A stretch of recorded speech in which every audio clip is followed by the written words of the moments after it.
promised, Dr. Patel from GraniteBayAllergy.com joins us in studio once again. Hello, doctor. Hello, how are you? And Sarah's back with us. What's your fancy title? Practice nurse manager? Yes.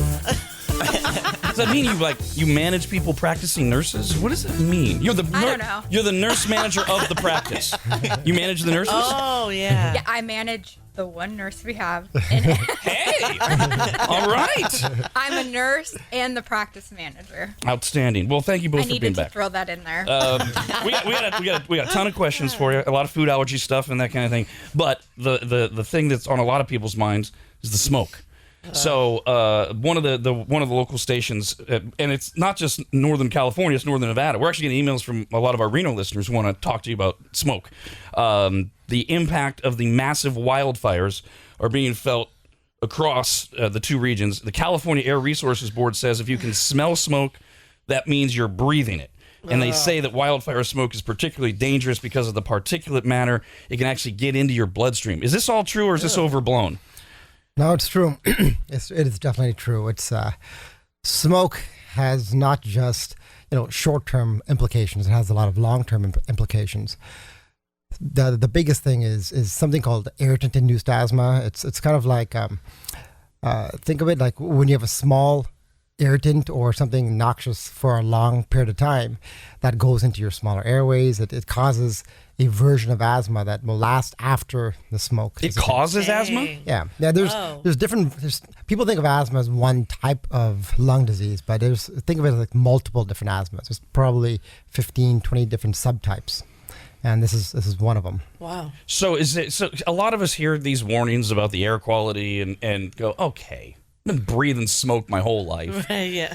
How serious should we take it, and what should we do? Or is it just like, breathe it in and don't worry about it?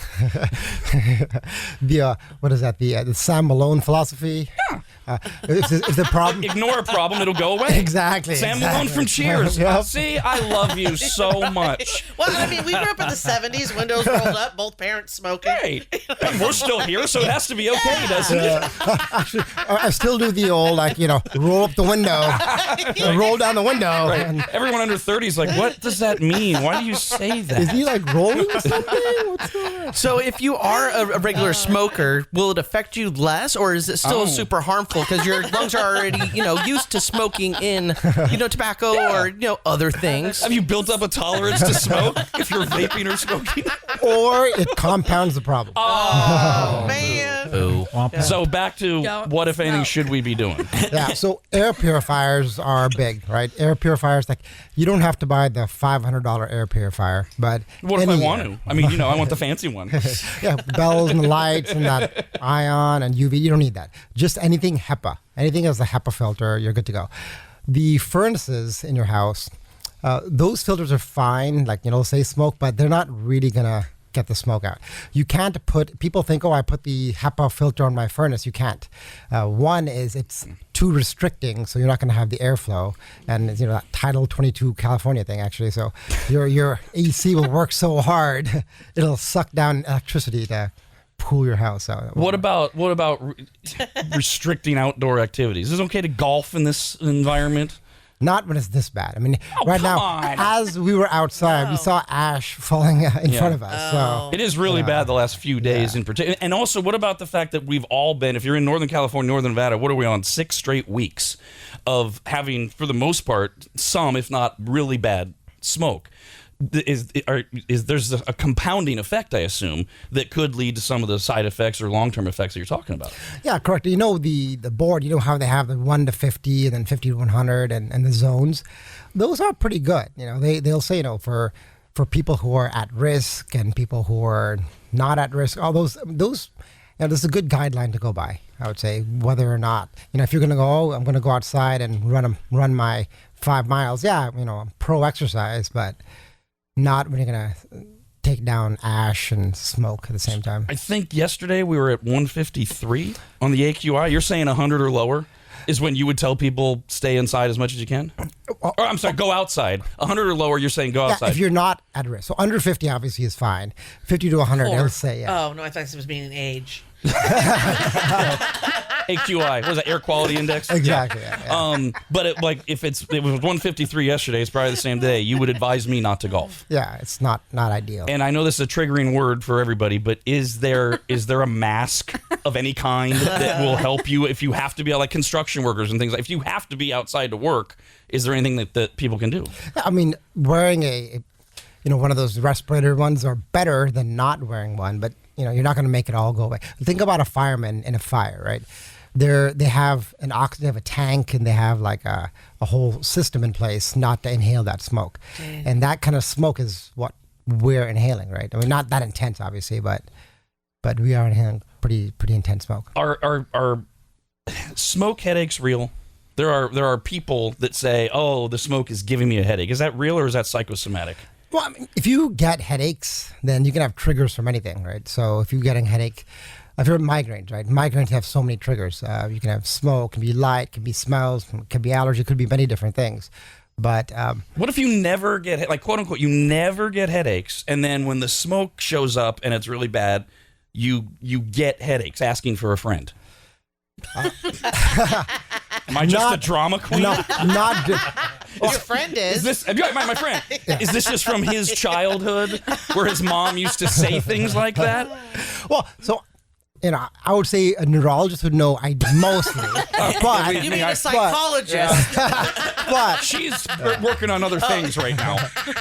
I mean, I would say I can't think of a reason why it would directly do it. I mean, indirectly, but I would defer to the headache specialist rather than my political answer. You're so polite to just not call me a nut. I like that. What about the smoke causing nausea? That's what I've noticed. Oh. Every time I go outside or I'm driving in my car and turn the AC on, I can still smell the smoke. Has- And when I get out, I feel like I have to throw up almost. Nothing to do with his diet, but yes. No, what actually, about- smells for a lot of people do cause nausea. Oh, right? sure. Kyle's is legit. Mine's not. Great. See, I was kind of getting the headaches too the other day because I was out and about running around a lot, but I thought it was more because my eyes were agitated and I had makeup on, so I was trying not to let it break the waterline. So I thought because I was squinting and kind of like trying to like protect my eyes so hard, I was giving myself a migraine.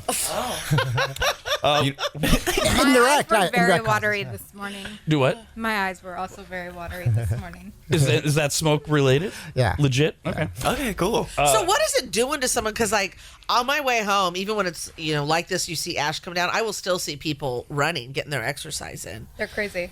That was easy. You got questions for the doc? Phone number's 888-989-9811. We did get this related email from Alec. Hey, Alec. Says, is smoke an allergen? Is there a way to mitigate the effects that it has? So it's not an allergen. The way you want to think about smoke is more like an irritant. Like if I blew pepper on anyone's face, you don't have to be allergic to pepper to sneeze and cough and kind of get rid of it. So that's what smoke does. It's an irritant. We got this from Trevor. Hey, Trevor. Says, everyone, including myself, has been clowning school districts for canceling school on high AQI days for a while now. Is there actually some validity to this? Would you go that far to say kids should just stay home? For kids, definitely. Developing lungs, developing brains, developing everything. So high pollution is bad. And actually, there are studies with kids in inner cities or kids that live next to farms, and pollutions and irritants and things in the air increases asthma and all sorts of other diseases. So this is more of a sociological question, I suppose, but is canceling school, let's pretend the world's normal and everybody's going to school. Is canceling school the right way to protect them? Because if they stay home, do they just wind up going outside? Yeah, I don't know about canceling school. I'd say more about limiting their activity outside. If you're inside in school, that's no different than being inside at home. In fact, you're probably better off sometimes in school. They have schools have good ACs, they have good filters, all that stuff's watching it. You go to someone's house, they haven't changed their air filter in their home HVAC since they moved in 20 years ago. Versus the annual or whatever it's supposed to do in school. I think like the first time I heard it, I was like, oh my God, we're such wusses. But then I'm like, where I've fallen on it now is, no, the part of the problem is when we were kids, nobody cared about kids. I mean, honestly, like it was like you didn't even. It's like seen and not be heard Well, or and also whatever. And so toughen up was- toughen up. We don't care. They didn't want us around, so there's no way in hell they would think of canceling school. Right. I still, I'm with Dr. Patel, and I still don't understand why canceling is what we go to. Why not no recess, no outdoor activity, no outdoor PE? I wonder if they're doing that more for the teachers because of the breaks and stuff, because they can't keep them inside the whole day. Oh, for God's sakes. I'm just saying. Phone number is 888-989-9811. Hello there, Robert. Go ahead. Hey, Rob. Yeah, I'm just 2 hours south of you guys. I'm in Merced. Dude, the other day, it was horrible. I had the worst migraine headache. I think it was also from the smoke. I'm totally with you on that one. Yeah, but as the doctor has politely informed us, you and I are insane. Yeah. It's a psychosomatic or anxiety caused headache. No, on this one, right? It's a trigger. It's a trigger. It's okay. Or your wusses. Right. Maybe it's like, Hey, I like the weekend's halftime show, so we already know what it was. What was that, would Sarah? it be from, like, let me soften it. I always like it when girls do the opposite of that. Hey. The like weird color outside. Oh, and it could be affecting my Eye eyes. triggers Yeah. or the Could be. oxygen Yeah. in the brain. Yeah, let's Well, go with also, that. I was saying for migraines for sure, smoke is an irritant, right? So it's gonna trigger something. Lots of things trigger migraines, so that's one of them. Yeah, it's not pretty, and like I try putting on my rose-colored sunglasses that I often wear on date because I don't really like too much sun. So like I like to wear like the pinky glasses because they make everything all rosy and nice, and I just think the world with a layer of pink over it is better. Just pretend it's a werewolf or vampire. It's just, but that like I'm not a part of that fantasy. Like I want it to be Chicago, and this is like full soot coated hellscape. I don't Are like you a it. Twilight fan? No, the closest I'm getting is Tina Turner and Mad Max. Okay, go for that. Okay. Yeah, she would Fierce. pick some vampire from like, Do you like long Apocalypse? Yeah, the 17th century. Tom all Hardy. right. We got questions for Dr. Patel from GraniteBayAllergy.com. We got this email from Whitney. Hi, Whitney. So the very first time you were on, the big bomb you dropped was that food allergies are almost always not food allergies. You're allergic to something else that's found in that food or around that food. Fair enough. Quick summary? Yeah. Okay. So Whitney says, are avocados trying to kill me? Oh. I have a question for the all-knowing Dr. Patel about a symptom I have while eating avocados. Sometimes when I eat avocados, I develop painful spots on my palate. They never open, but they are slightly raised and quite tender. And they develop rapidly after just a few bites, and the discomfort gets worse if I continue to eat the offending avocado. It's never happened with processed avocados like store-bought guacamole, and it only happens 1 out of 10 times that I eat avocados, but it's super uncomfortable and annoying. Yeah, so that's exactly what we were talking about before, where it's that oral allergy syndrome or pollen food allergy syndrome. There's another one also called latex food allergy syndrome, latex fruit allergy syndrome. Like bananas, avocados, chestnuts, kiwi, all those cross-react proteins with latex. So oftentimes people, you can kind of figure out if there's a pattern. If there is, then it's a latex protein.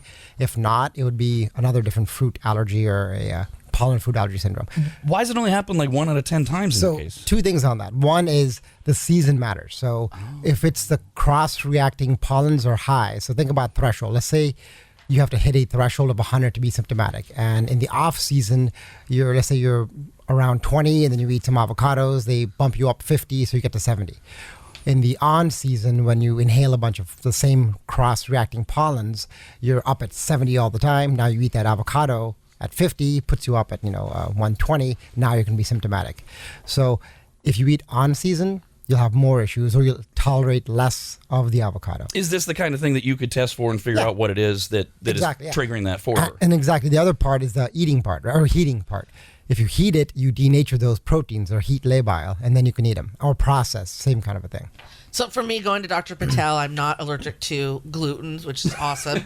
But when I thought I was, now I can look back and I'm like, God, it's just so funny now because I would eat, a sandwich. and then I'd go out and spend time with the horse, and then I have all these hives. I'm like, oh my God, I can't eat gluten. I'm not even thinking it's the horse or something else. It's like, it's got to be the gluten. The funniest thing is whenever you're on, you have more moments. Like you always give us an answer. It's like, oh, I never even thought about that. We just got this note, as what you mentioned, latex. Joe wrote in and said, my wife is allergic to latex. Can you talk about the food that acts like latex that could cause the reaction? I noticed she has an itchy ear after she eats certain foods, and I never thought the reaction could be related to latex, and is this treatable? Yeah, so pretty much what I was saying. So, bananas, avocados, chestnuts, melons, actually sometimes, kiwi, all those. And of course, he's going off the fact that he's been told that his wife is allergic to latex, which we don't, unless she was tested by somebody like you, she may have just been told that somewhere along the way. So we'd have to start with you confirming, yes, okay, you're right, you're allergic to latex, and here's how we can treat you. We just got this note from Derek. Hi, Derek. Is the nurse manager cute? Yes. The nurse manager sounds cute? Sorry, is she single? No. Hey, man, they write them, I read them. Hey, I appreciate it. This is like my chance at being famous. Absolutely.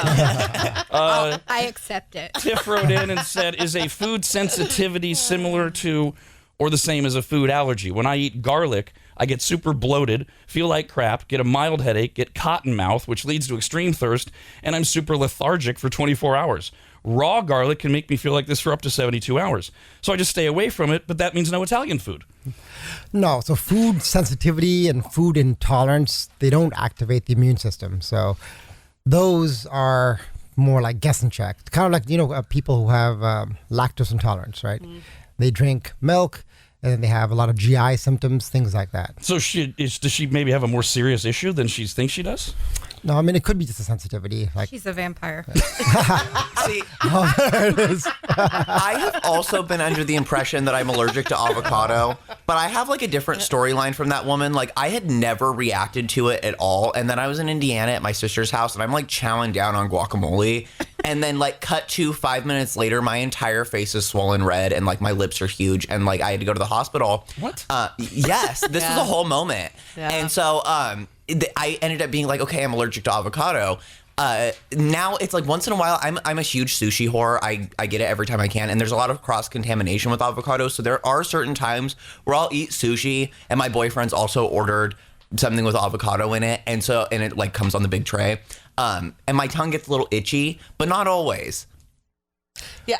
so same thing. It would be as you become more and more allergic to the true pollen, like the pollen in the tree, weed, grass, any of those, as those develop more over time, then you're going to have more intolerance with the food or the fruit that it's cross-reacting with. Now, can allergies affect your tonsils? I notice when I drink certain beers, my tonsils get like really sensitive and like they feel like they're getting stabbed a little bit, like a sharp poke. Dang. It would be more the back of the throat, so the pharynx, oral, the mouth, and the throat area will get affected, and the tonsils are located in that same general area. So Okay. it feels. You still have your tonsils, Kyle? Yeah. Oh. Yeah. I don't get strep throat that often. Hello there. I'm sure there's a connection between those two things. Hello, Greg. Yeah, good morning, Rad. Hi, Thanks for morning. taking my call. Morning, Dr. Patel. Quick question. My wife and I obviously enjoy a lot of wine.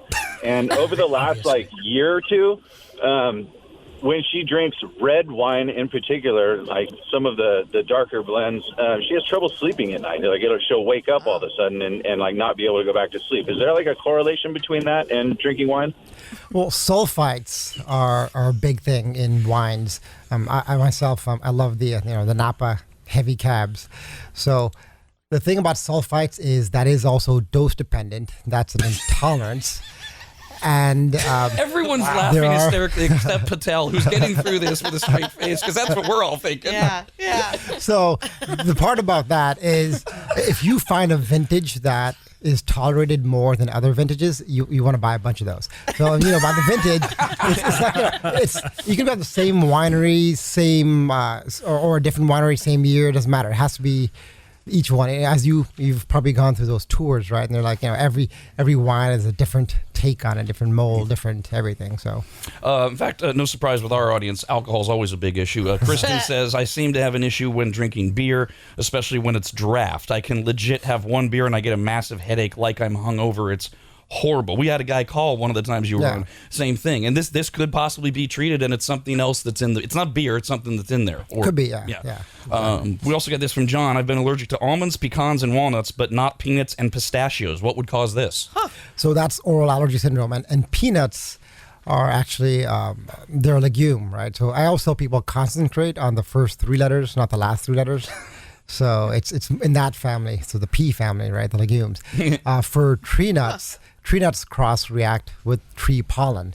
And it's not all. So tree nuts themselves are like 85% cross-reactivity, but the actual nut and the trees is, again, in season it's going to be worse than out of season if it is oral allergy. If it's not, the true food allergy, that usually starts in early childhood. Speaking of that, we got this question from Ben. Hey, Ben. Says, hey, Doc, do you have an opinion on introducing foods to an infant, such as peanuts? There's a lot of controversy out there about food allergies, and is there a way to safely make sure that your kid does or doesn't have a peanut allergy? And a lot of people say, yeah, start feeding them peanuts the minute they come out of the womb. What's the right answer? So that's like one of the really biggest important studies that came out in the last many decades. So in 2000 and I want to say 16, there was a article published by Perkins in the Gospel for Medicine. It's called New England Journal of Medicine, right? Perkins is they're like a group out of England. Basically, what they found is early introduction of peanuts prevented allergy in peanuts by almost all kids. So it was like in the upper 90%, 93%, I think, actually, 93 or 95%. Anyway, the point is that when they had these two groups of kids, they fed them peanuts since from 6 months of age to a year, and basically they found that at 5 years of age, that you could pretty much prevent peanut allergy by that. Then they did some other studies, similar other foods, and not as robust a study because people aren't as gung-ho or passionate about feeding. So what the takeaway message is, early introduction is important, and this all came from actually our parents. When we thought if you think about our grandparents and our parents, whatever they ate, they mashed up and fed the kids. It's like whatever it was. I remember that study when it came out because it was missing the footnote on the bottom that said, Rob's been saying this for 20 years on the radio. They didn't give me any credit. But, Yeah, in my mind, I'm almost like you could do like swatch tests, like with makeup, but like run a peanut down the side of the arm, and then right next to it you do an avocado, and then after that some beer, and then you know what the kid's allergic to because it'll get red. Here's an email. It says, Dr. Patel, can allergies make your joints swell and hurt? Not these kind of allergies. There's different types of allergies, but there's something called type 2 and type 3 hypersensitivity reactions, but those are from drugs or different things. Now, Sarah, are you good? Are you guys good till 8, or you have to be out at 7:45? Like 8:15. Yeah. Okay, good, cool. Tracy says, my nose runs constantly all year round.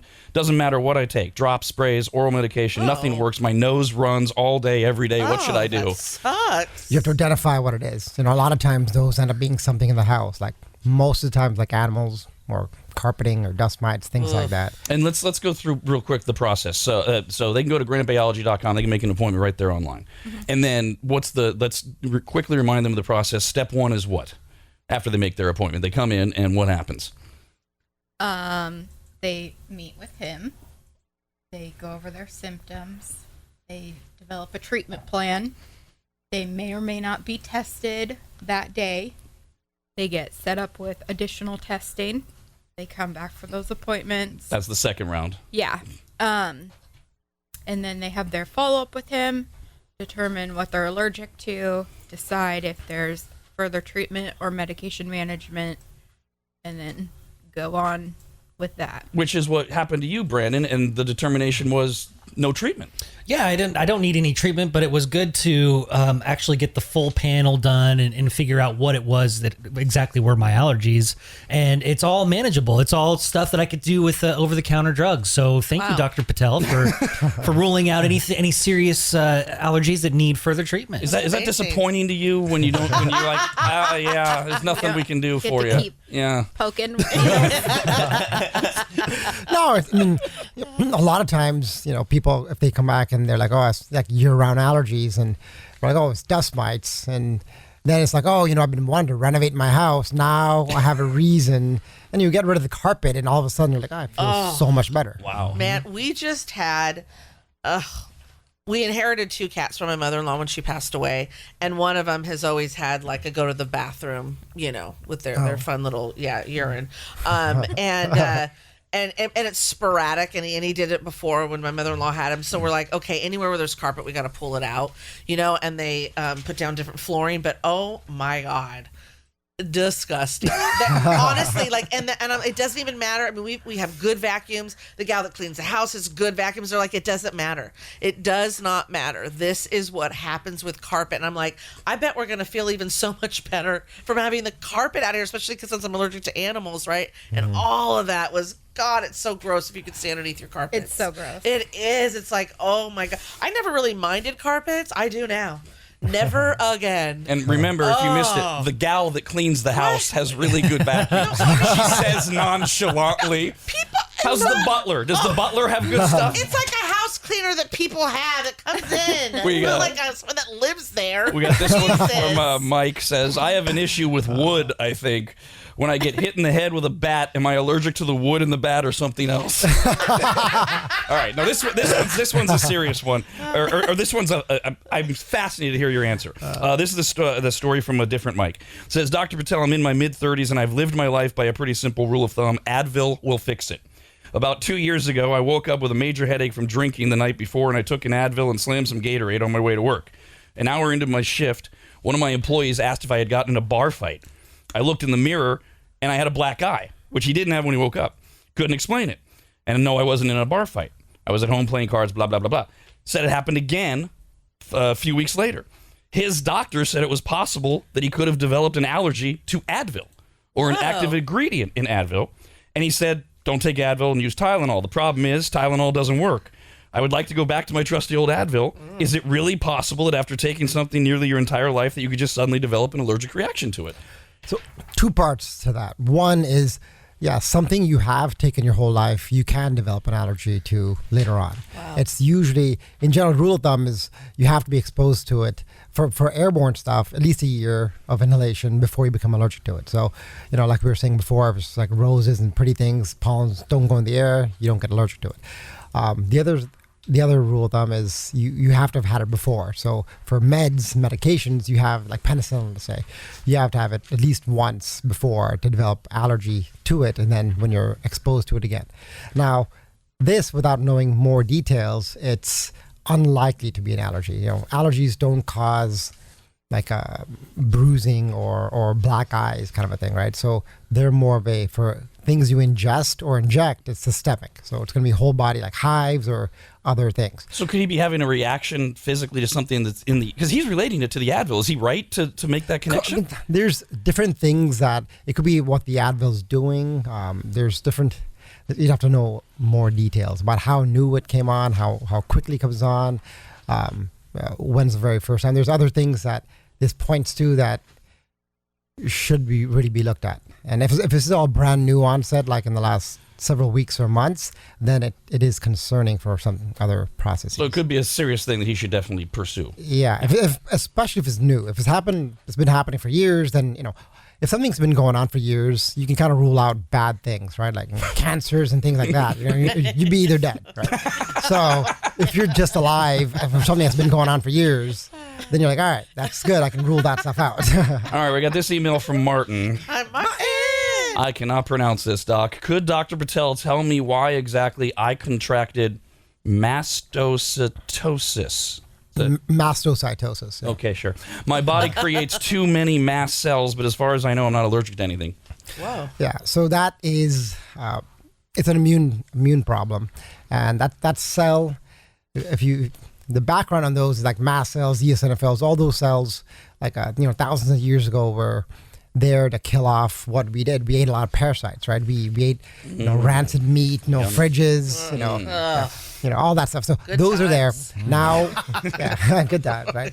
So now we have those cells in our bodies. They don't do anything, and sometimes they have inborn errors. And mastocytosis, there's many different versions of that. And actually, we have new, pretty good drugs for those now that we do treat. So it is something that immunology, we treat that, but it's not technically an allergy per se. The They're audience- allergy cells, but not allergy. The audience perks up anytime you say really good drugs. So Roxy says, I get these little red bumps that appear around the mouth. This sounds like an STD.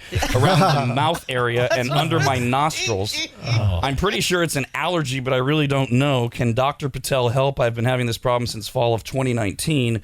At one point, I thought it was due to dairy, but now I don't know. It's probably due to the guy you went home with. Could that be? Yeah, that could be. That could be allergy. It could be. Yeah. Maybe would you like extra protect yourself before you poked her if she came in? Or zits. Lucas says about 4 years ago I started to lose my sense of smell. It started around the same time I quit smoking and also started doing woodwork. I replaced cigarettes with vaping, but have since quit that as well. Is there anything I can do to get my sense of smell back? So on that area, there could be many different things, but one of them, you could have developed polyps. So nasal polyps often lose your sense of smell. There's other syndromes called AERD, where people's loss of smell is very common in that, and that is reversible. Polyps is never a good word. I remember when I stopped smoking. I mean, I still smoked when I drank, but like I used to be a smoker, right? And now it's been a million years, but I could start actually tasting things, and the smell was weird, and then I could smell more because smoker never smells himself. Right. I think we're numb to it.